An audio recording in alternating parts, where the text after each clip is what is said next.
Паніка вакол COVID-19 справакавала людзей па ўсім свеце масава скупляць крупы, макарону і туалетную паперу. Але ці патрэбныя яны ў ізаляцыі? Мы вырашылі пацікавіцца ў людзей, абмежаваных у перамяшчэнні з-за коронавіруса, якія прадукты яны ўжываюць падчас каранціну. Посмотрите, какие у меня хоромы. Я живу одна.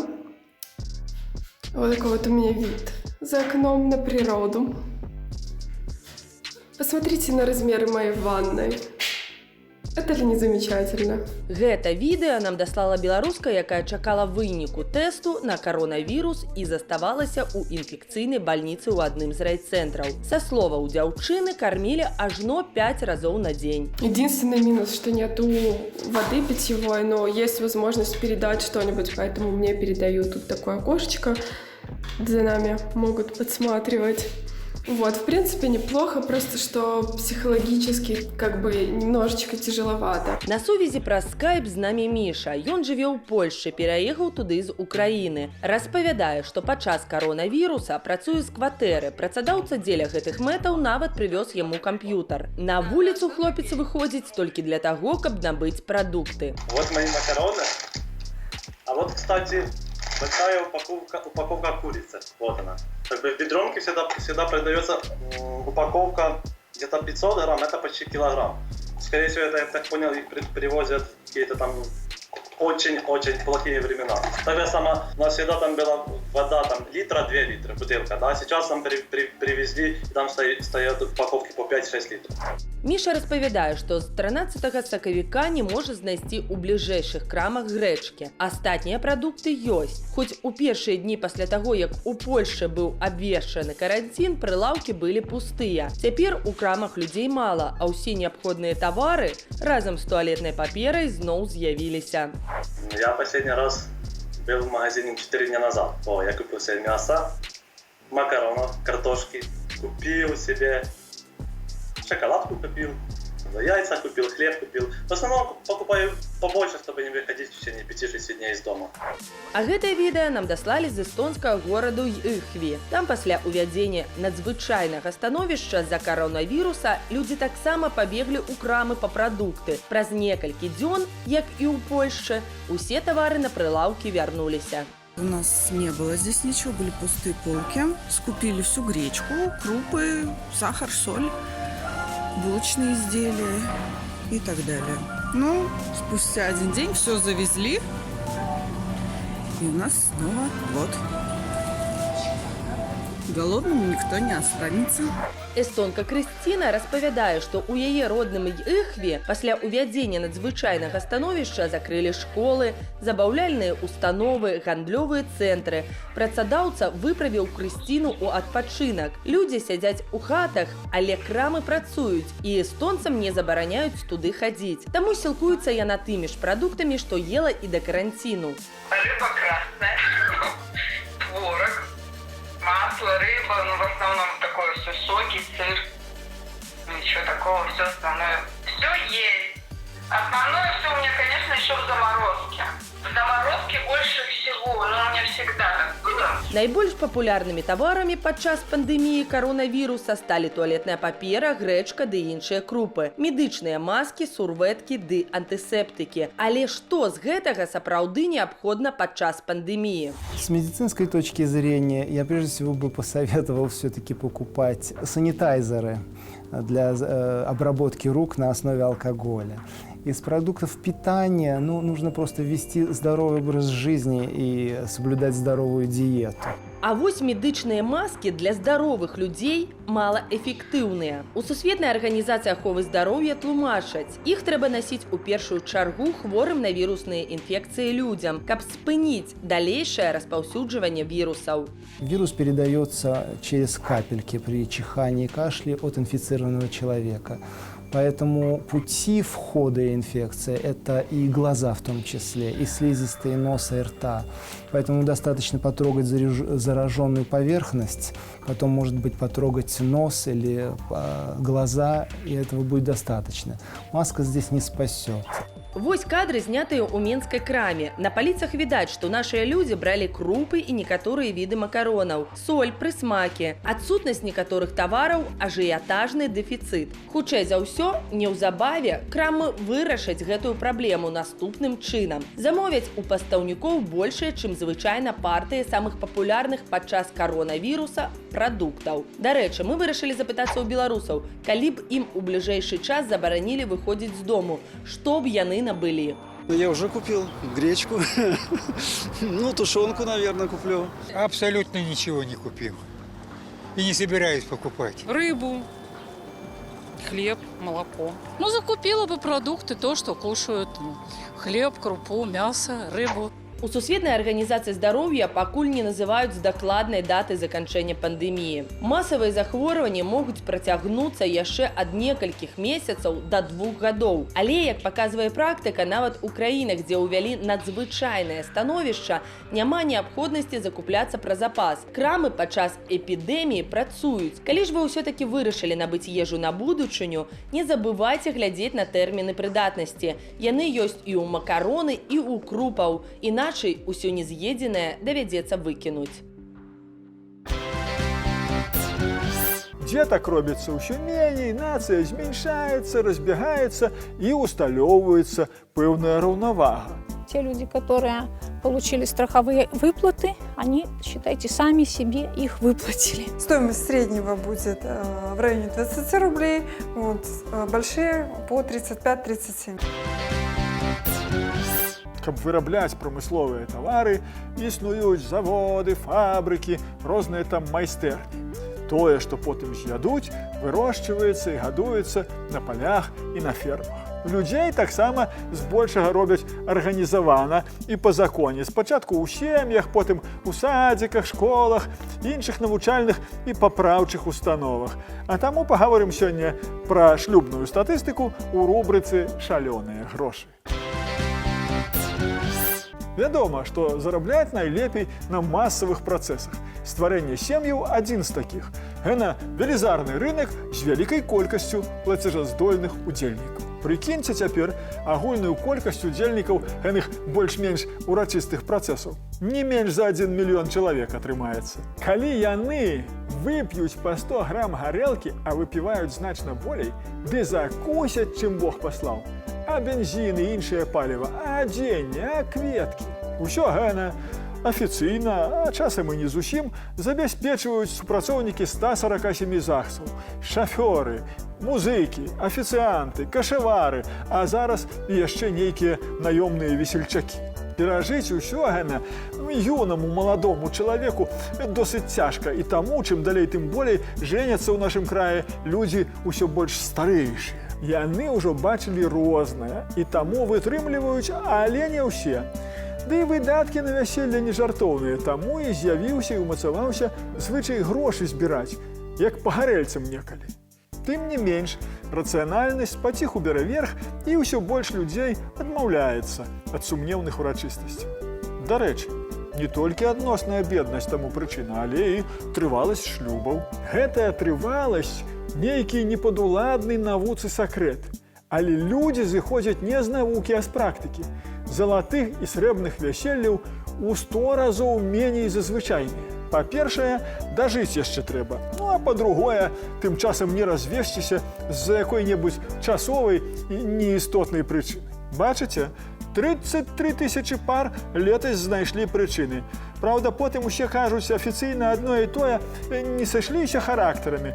Спрачацца не стану. Бывае і такое. Разводны рынок напалову меншы за шлюбны. Але ж таксама кормяць і ЗАГСы, і суды, і тых, хто кватэры разменьвае.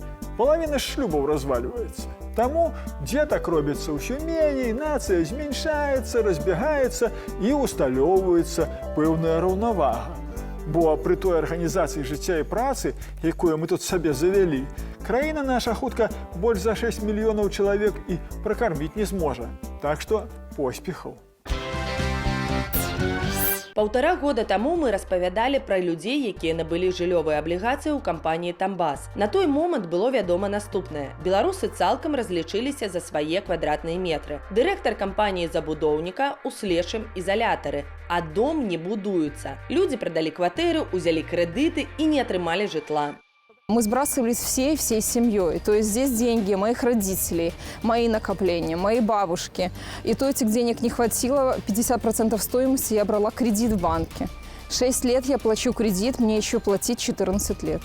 Тады ў канцы 2018 года людзі чакалі, што ў справу ўмяшаецца дзяржава і дапаможа вырашыць праблему. Виновных найдены чиновниками, сказали, что мы сами виноваты, мы знали, куда шли. Хотя, собственно говоря, мы вкладывали деньги в защищенный государством способ приобретения квартир, в котором невозможны двойные продажи. Нам его так рекламировали, и оказалось, что в результате мы абсолютно беззащитны. Гэтай вясной мы зноў прыехалі да сцяны. Гэтак пакупнікі жыллёвых аблігацыяў агрэсцілі дом у раёне вуліцы Богдановича. Каб зразумець, як за паўтара года змянілася сітуацыя. Цяпер тут відаць рабочых, будоўля нарэшце аднавілася. Дырэктара будаўнічай імперыі «Тамбас» суд прызнаў вінаватым і за службовую неадбайнасць і злоўжыванне ўладай асудзіў на 6 гадоў турмы. Той падаў апеляцыю, так што справу закрытай яшчэ лічыць нельга. Пры гэтым усім, хто прасіў спагнаць з былога гендырэктара матэрыяльныя страты, адмовілі. Сцяну перадалі ўпраўленню капітальнага будаўніцтва Савецкага раёну сталіцы, але людзі рашэннем незадаволеныя. Жилищные облигации мы приобрели в 2012 году, полностью оплатили жилищные облигации. С тех пор прошло уже 8 лет. В 2016 году должны были сдать наш дом, но в 2016 году дом наш не сдали. Застройщик оказался банкротом. Пасля таго, як будаўніцтва дому перадалі ў КБ Савецкага раёну, людзі з пакупнікоў жыллёвых аблігацыяў ператварыліся ў дольнікаў. Цяпер ім яшчэ прыйдзецца даплаціць за ўжо аднойчы выкупленыя квадратныя метры. Сродкі патрэбныя, каб добудаваць шматпавярхоўку. На сегодняшний момент сумма доплат не рассчитана. Предположительная сумма доплат по дому 4-й очереди – это где-то 1240.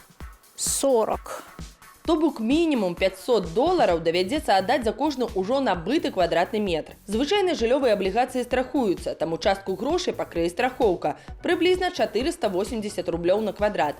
Але ў сцяны іншая сітуацыя. Кожная 5-я кватэра фактычна не застрахаваная. Паводле пакупнікоў, гэта адбылося з віны былога дырэктара «Тамбазу» Льва Хаюціна. Жыллёвыя аблігацыі былі застрахаваныя ў розных кампаніях, частка з іх у Тэхнабанку, але пазней паміж «Тамбазам» і Тэхнабанкам дамова была скасаваная. І былы дырэктар перазаключыў страхавую дамову са сваімі ж дачыннымі фірмамі. Цяпер на рахунках тых нулі, і вяртаць людзям застрахаваныя грошы няма каму. Те люди, которые получили страховые выплаты, они, считайте, сами себе их выплатили. Потому что эти страховые выплаты будут возвращены с коммерческой части после продажи. То есть сначала страховые выплаты выдают, а потом с наших же денег их возвращают. І гэта яшчэ не ўсё. Пакупнікі жыллёвых аблігацыяў плацілі за адну плошчу сваіх кватэраў, а ў выніку пасля змены забудоўнікам праекту дому плошчы ў некаторых кватэрах павялічыліся на 20 і болей метраў. За іх давядзецца плаціць паводле камерцыйных коштаў. Это в районе 3000 рублей белорусских за метр квадратный. Лічым, колькі грошай трэба будзе даплаціць за жытло тым, у каго няма страховак. Напрыклад, за кватэру плошай 60 квадратных метраў даплата складзе 74 400 рублёў. Плюс даплаты за дададзеныя плошчы, напрыклад, 20 квадратных метраў. Гэта яшчэ плюс 60 000 беларускіх рублёў. У суме амаль 135 000 беларускіх рублёў. Грошы, за якія можна было б купіць яшчэ адну кватэру. На сегодняшний день это практически квартира-панелька в поле с нуля. То бок дзяржава паставіла людзей у безвыхадную сітуацыю. Або плаці яшчэ раз за сваю кватэру, або заставайся на агул без жытла. Шансаў вярнуць свае грошы мала. Наўрад ці знойдуцца ахвочыя перакупіць у ахвяраў Тамбазу квадратныя метры за двайны тарыф. А шансаў, што чыноўнікі паставяць сябе на месца дольнікаў і прыдумаюць нейкае іншае выйсце з сітуацыі, яшчэ менш.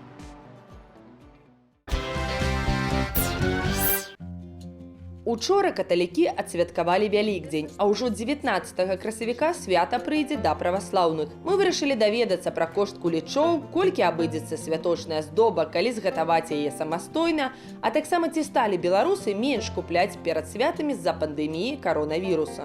На одну партию кулича у нас уходит примерно от 4 до 5 часов. Это если учитывать все моменты, начиная от замеса теста, заканчивая уже декором. Мы завіталі ў кандытарскі цэх да Анастасіі Галацевіч. Цеста для кулічоў падыходзіць у печы. Пакуль размалёўваем пернікі для дэкору, Анастасія расказвае, што апошнія месяцы на тарты ды іншыя прысмакі беларусы сталі выдаткоўваць менш. Крызіс. Але Вялікдзень вынятак. З кожным годам замовы на дастаўку кулічоў павялічваюцца. Замовы сталі прымаць яшчэ за месяц да свята, а гатаваць здобу пачалі загадзя. Кулічы доўга захоўваюцца і праз некалькі дзён пасля выпечкі становяцца толькі смачнейшыя. Курьер все доставляет у нас в маске, здесь с дезинфицирующим средством, в индивидуальной упаковке. Кулічы упрыгожваюць самастойна прыгатаванай глазурай і ўжо падрыхтаванымі для дэкору пернікамі. Анастасія распавядае, што ў звычайны працоўны дзень, калі на кухні няма здымачнай групы, тут не чуваць ніводнага гуку. Дражджавое цеста капрызнае, яго баяцца спужаць і прыступаюць да гатавання выключна з добрым настроем, каб у святочных кулічоў захоўвалася станоўчая энергетыка. Ну вот, наши куличи готовы. Вот средний размер и самый большой. Вот. Стоимость среднего будет в районе 20 рублей, вот. Большие по 35-37, в зависимости от декора.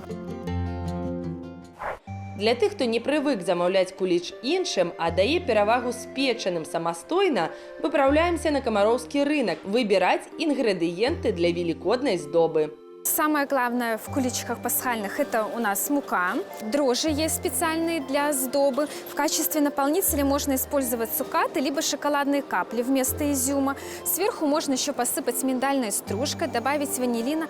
Кацярына распавядае, што ў іх на краме інгрэдыенты для падрыхтоўкі велікоднага куліча прадаюцца круглы год. І шмат беларусаў пачалі рыхтавацца да Вялікадня яшчэ некалькі месяцаў таму. Лічым, колькі будзе каштаваць куліч, прыгатаваны самастойна. Увесь набор прадуктаў каштуе каля 19 рублёў. В районе 12 куличиков получится вот таких вот средненьких с 2 килограмм муки. Если разделить на 12, то получится в районе 1,5 рубля за куличик. На рынку можна знайсці налепкі для яек за 50 копеек. Святочныя падстаўкі для іх каштуюць 6 рублёў. Таксама ёсць кошыкі, у якіх беларусы асвячаюць велікодную ежу ў царкве. Цены разные, от 30 рублей до 45. Наборчиками будет дешевле намного, 4 корзиночки. Як мы высветлілі, беларусы актыўна рыхтуюцца да Вялікадня. Хтосьці вырашыў спрасціць сабе жыццё і замовіў гатовы куліч. Нехта купіў яго ў краме, а іншыя спякуць святочную здобу самі. А бізнес, у якога за пандэміяй коронавіруса і крызісу скарацілася колькасць кліентаў, зноў, няхай і на непрацяглы час, ажывае.